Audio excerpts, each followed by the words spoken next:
नमस्कार दोस्तों, कलयुग के चमत्कार संतों की वाणी में आप सबका स्वागत है। दोस्तों, आज हम एक शिक्षाप्रद कहानी के जरिए ये सुनेंगे कि राजा का असली कर्तव्य क्या होता है। दोस्तों, ये जो शिक्षाप्रद और प्रेरणा देने वाली कहानियाँ होती हैं, ये हमारे गुरुओं, हमारे माता पिता के द्वारा ही कही गई होती हैं, जो एक पीढ़ी से दूसरी पीढ़ी चलती रहती हैं। हमें इन कहानियों को सुनना चाहिए, क्योंकि ये सिर्फ हमारा मनोरंजन करने के लिए नहीं होती। हर कहानी में एक शिक्षा छिपी होती है, जिससे हमारे में गुणों का विकास होता है, हमारे में संस्कार बनते हैं। इसलिए हमें इन शिक्षाप्रद और प्रेरणादायक कहानियों को ज़रूर सुनना चाहिए। दोस्तों, एक समय की बात है, सूर्यदेव नाम का एक राजा था, जो कि अपनी प्रजा का बहुत ध्यान रखता था, अपनी प्रजा का एक पिता की तरह पालन करता था। प्रजा के दुख को वह देख नहीं सकता था और हर समय उसके मन में यही चिंता रहती थी कि वह अपनी प्रजा को आराम पहुँचाए, उनको सुख पहुँचाए, उनको किसी प्रकार का कष्ट ना हो। लेकिन राजा को एक अपना दुख ये था कि उसके कोई औलाद नहीं थी। अब दिन बीतते जा रहे थे और राजा की उम्र बढ़ती जा रही थी। अब राजा को ये चिंता सताने लगी कि उसके बाद इस राज्य को कौन संभालेगा, कौन उसकी तरह इस राज्य की प्रजा का ध्यान रखेगा। ऐसा सोचने पर रातों को भी राजा को नींद ना आती। तब सूर्यदेव ने अपने मंत्रियों के साथ विचार विमर्श किया और उनकी सलाह से उसने नगर में ये घोषणा कर दी कि आज से 1 महीने बाद इस नगर में जो भी राजा बनने के इच्छुक हैं, वो मेरे पास आएं और मैं उनसे कुछ प्रश्न पूछूंगा। फिर मंत्रियों की सलाह से जिसका भी उत्तर, जिसका भी रवैया ठीक होगा, उसे इस नगर का उत्तराधिकारी घोषित किया जाएगा। इसके लिए राजा ने इस इंटरव्यू को देने वाले की आयु भी नियत कर दी कि 18 साल से 30 साल के लोग ही इस इंटरव्यू के काबिल होंगे। इसलिए वही लोग इसके लिए अपना तैयारी करें और वही उस दिन राज्य दरबार में आएं। अब राजा की ये घोषणा बहुत जल्दी नगर में फैल गई। जो लोग बहुत अमीर थे, वे सोचने लगे कि मैं ज़रूर जाऊंगा, क्योंकि मेरे पास बहुत धन है। राजा तो मुझे ही चुनेगा, क्योंकि राज्य कार्य चलाने के लिए धन की बहुत आवश्यकता होती है। जो बहुत शक्तिशाली थे, जिनको अपने शरीर की ताकत पर घमंड था, उन्होंने ये सोचा कि हम जाएंगे और राजा हमें चुनेगा, क्योंकि राज की सुरक्षा के लिए शक्तिशाली होना बहुत ज़रूरी है। जो लोग बुद्धिमान थे, उन्होंने ये सोचा कि हमें ही राजा चुनेगा, क्योंकि एक राज्य को अच्छे ढंग से चलाने के लिए बुद्धि की बहुत ज़रूरत होती है। और हमारा राजा भी, सूर्यदेव भी तो बहुत बुद्धिमान है, जो कि इस राज्य के कार्य को बहुत सुंदर ढंग से चलाता है। ऐसा विचार विमर्श कर नगर के कई लोगों ने, जो कि 18 साल से 30 साल की उम्र के बीच में आते थे, उस दिन महीने बाद राजा के पास जाने का फैसला किया। नगर के थोड़ा सा बाहर भिखारियों की झोंपड़ी थी। उनमें से एक भिखारी के सुदर्शन नाम का लड़का था, जो कि 20 साल का था। जब सुदर्शन ने ये घोषणा सुनी, तो उसके मन में भी ये विचार आया कि मैं भी क्यों ना राजा के पास उस दिन जाऊं। मेरे मन में भी राजा की बनने की इच्छा है, तो मैं भी राजा के प्रश्नों का उत्तर देने की कोशिश करूंगा। जब उसने मन में ये धारा और अपने माँ बाप, अपने मित्रों से बात की, तो सभी ने उसका मजाक उड़ाया कि तेरे पास क्या है जिसे देखकर राजा तुझे ही उत्तराधिकारी घोषित करेगा। तू तो भिखारी का बेटा है, तेरे पास तो अपने खाने पहनने के लिए ही कुछ नहीं है। मुश्किल से तेरे घर का गुजारा चलता है और तेरे पास पहनने को भी अच्छे कपड़े नहीं हैं। तू तो ये विचार छोड़ ही दे। लेकिन सुदर्शन एक बहुत ही बुद्धिमान लड़का था।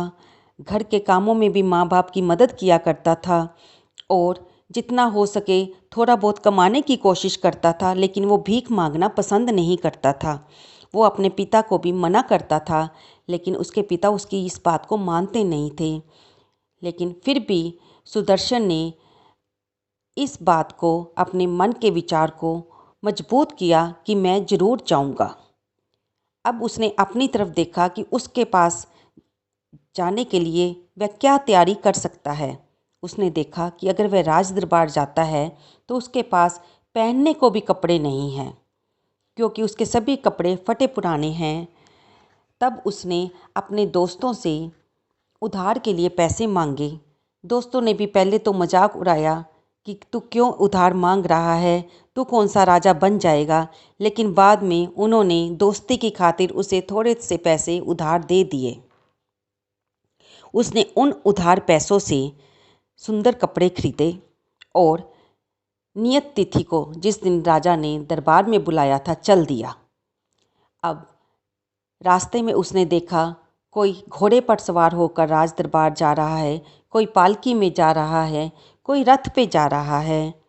तो उसने देखा कि इतने लोग जा रहे हैं। मन में फिर विचार आया कि क्या उसको राजा चुनेगा, इतने लोगों के अलावा उसी कोई राजा क्यों चुनेगा। फिर उसने मन में विचार किया कि नहीं, जो होगा देखा जाएगा, मैं अवश्य जाऊंगा, मैं अवश्य राजा के प्रश्नों का उत्तर दूंगा। ये सुदर्शन के मन का दृढ़ संकल्प था कि मुझे ये कोशिश करनी ही करनी है। तब रास्ते में उसने जाते हुए देखा कि एक वृक्ष की छाया में एक भिखारी बिल्कुल पतले से कपड़े पहने, फटे पुराने कपड़े पहने, ठंड से ठिठुर रहा था। उसको भिखारी की दशा देखकर उसके मन में बहुत करुणा जागी, दया का भाव आया। कोई भी भिखारी के पास नहीं रुक रहा था उसकी दशा देखने को, क्योंकि सभी को राज दरबार जाने की जल्दी थी। लेकिन उसके मन में विचार आया कि मैं भिखारी के पास जाकर देखूं, शायद मैं इसकी कुछ मदद कर सकूं। उसने पास जाकर देखा, भिखारी इतना बीमार लग रहा था कि वो हिल भी नहीं पा रहा था और ठंड से ठिठुर रहा था। उसकी हालत बदतर थी और उसे लगा कि अगर उसको ऐसे ही पड़ा रहने दिया तो वो मर जाएगा। उसने भिखारी से पूछा कि वो किस तरह उसकी मदद कर सकता है। तब भिखारी ने कहा कि अगर उसे कुछ कपड़े मिल जाएं तो उसके शरीर को कुछ गर्मी मिलेगी, जिससे उसका शरीर गर्मी पाने से उसे राहत मिलेगी। तब सुदर्शन ने अपनी ओर देखा। उसने उधार के नए कपड़े पहने हुए थे।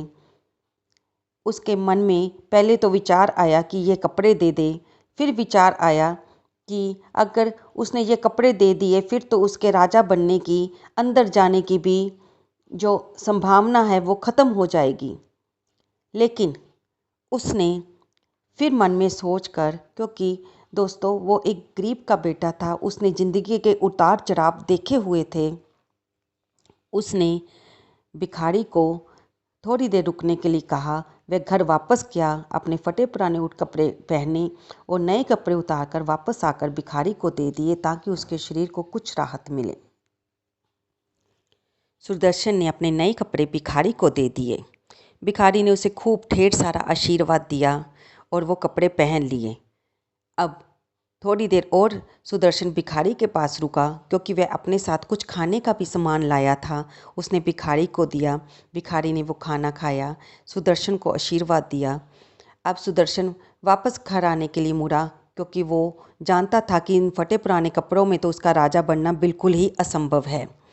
लेकिन उसके मन ने फिर पलटी खाई और मन में विचार आया कि आज तो राज दरबार में सभी को जाने की इजाज़त है, तो इसके बाद तो उसे राज दरबार जाने का मौका ही नहीं मिलेगा। राजा नासी वह राज दरबार तो देख ही पाएगा। वह वापस मुड़ा और राज दरबार की ओर चल दिया। उसने राज दरबार में जाके देखा कि जो राजा बनने के उत्सुक हैं वे सभी बैठे हुए हैं और मंत्री उन्हें एक एक करके राजा के कक्ष में भेज रहे हैं। जब वह सुदर्शन ने सोचा कि क्यों ना मैं अपनी किस्मत भी आजमा लूं, वह भी उनकी भीड़ में जो कि राजा बनने के उत्सुक थे शामिल हो गया। और जब उसकी बारी आई तो पहले तो मंत्रियों ने उसे बड़े प्रश्नवाचक नज़र से देखा, लेकिन फिर क्योंकि राजा की आज्ञा थी कि अंदर आने के लिए किसी को भी ना रोका जाए, इसलिए उन्होंने सुदर्शन को भी राजा के कक्ष में जाने दिया।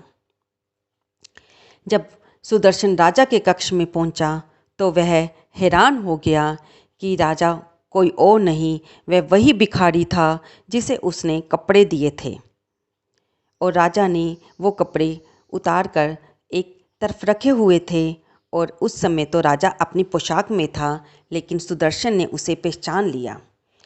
अब राजा ने सुदर्शन को देखकर मुस्कुराए और बिना किसी बात के कहा कि मुझे अपने राज्य का उत्तराधिकारी मिल गया है। सुदर्शन ने फिर राजा की ओर बहुत आश्चर्य से देखा तो राजा ने कहा कि मैं ही बाहर बैठा था, क्योंकि मैं तुम लोगों की परीक्षा लेना चाहता था कि जो राजा बनने के इतने उत्सुक हैं वो क्या किसी गरीब की भी मदद करना चाहते हैं। राजा का पहला कर्तव्य यही होता है कि वो अपने राज्य में, अपने प्रजा में किसी को कोई दुख ना होने दे। और अगर कोई निर्धन है, कोई गरीब है, तो उसके राज्य में सभी को अन्न और कपड़ा मिलता रहे। जब तुमने मुझे कपड़े दिए और खाना दिया, इसके बावजूद भी कि इससे तुम्हारा राजा बनने का जो सपना है टूट सकता है, इसके बावजूद तुमने मेरे पे दया दिखाई, मुझे तुम्हारा ये गुण ही सबसे अच्छा लगा। क्योंकि जो व्यक्ति किसी के दुख की बात सोच सकता है और उसे सुख देने की कोशिश कर सकता है, वही मेरी नज़र में राजा बनने के काबिल है। क्योंकि राजा का प्रथम कर्तव्य अपने राज्य की प्रजा को स्वास्थ्य देना है। अगर प्रजा स्वस्थ होगी तभी तो वो ताकतवर बन पाएगी, और अगर ताकतवर बनेगी तभी तो उनके मन में, उनकी बुद्धि में अच्छे गुण, अच्छे विचार आएंगे। अगर वह गरीब रहेंगे तो उनके मन में अच्छे विचार भी नहीं आ पाएंगे, क्योंकि हर समय उनके मन में यही रहेगा कि हम अपना पेट कैसे भरें। अगर पेट वो सही ढंग से ना भर पाए तो वे गलत कार्य की तरफ जाएंगे। इसलिए सबसे पहला कर्तव्य राजा का मेरे विचार से यही होता है कि वो अपने प्रजा के सुख का ध्यान रखे। मैंने देखा इतने लोग जा रहे थे, लेकिन वे सब राजा बनने की जल्दी में थे कि कहीं उनका समय ना निकल जाए, वो रह ना जाएं। लेकिन तुमने वहाँ पे रुक के मेरे साथ कुछ समय भी बिताया, जिससे मुझे पता चला कि तुम बहुत बुद्धिमान भी हो और तुम अपने लिए सोचते भी हो और दूसरों का भी ध्यान रखते हो।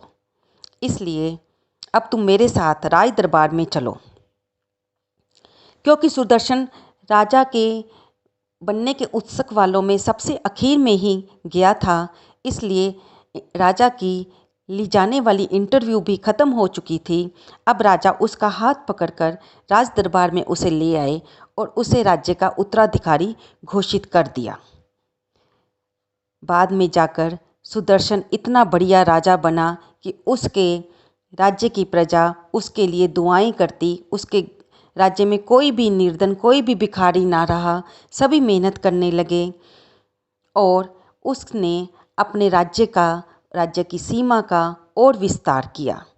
दोस्तों, इस कहानी से हमें ये शिक्षा मिलती है कि हमें अगर हमारे मन में कोई अच्छा विचार आया है तो हम मजबूत बनकर उसे पूरा करने की कोशिश अवश्य करें। कोशिश करना हमारे हाथ में है, लेकिन जितने मजबूत बन ढंग से हम उसकी कोशिश करेंगे, चाहे वो कोई परीक्षा है, चाहे कोई वो इंटरव्यू है, चाहे वो कोई भी काम है, अगर उसे हम मन लगाकर करने की कोशिश करेंगे तो हमें सफलता अवश्य मिलेगी। अब आप खुद ही देखें कि अगर सुदर्शन भिखारी को कपड़ा देने के बाद अपने घर वापस चला जाता तो वो कैसे राज दरबार में पहुंच पाता और कैसे राजा से जान पाता कि राजा ने उसी गुण के कारण उसे चुना है कि उसका इरादा मजबूत था। उसने अपने कपड़ों की तरफ ध्यान ना देते हुए भी अपने इरादे की तरफ ध्यान दिया कि मुझे राय दरबार जाना ही है। अब राजा ने उसके इस गुण को देख लिया था कि वो एक बार मन में जो विचार कर ले उसको वो पूरा करके ही छोड़ता है, वो अपने संकल्प को पूरा ही करता है। तो दोस्तों, इस कहानी से हमने ये जाना कि हमें अपने मन के अच्छे विचारों को कभी नहीं रोकना चाहिए, उन्हें पूरा करने की अवश्य कोशिश करनी चाहिए। दोस्तों, आपको ये कहानी कैसी लगी कमेंट बॉक्स में अवश्य लिखें। इसे लाइक करें, शेयर करें और सब्सक्राइब करें। धन्यवाद दोस्तों।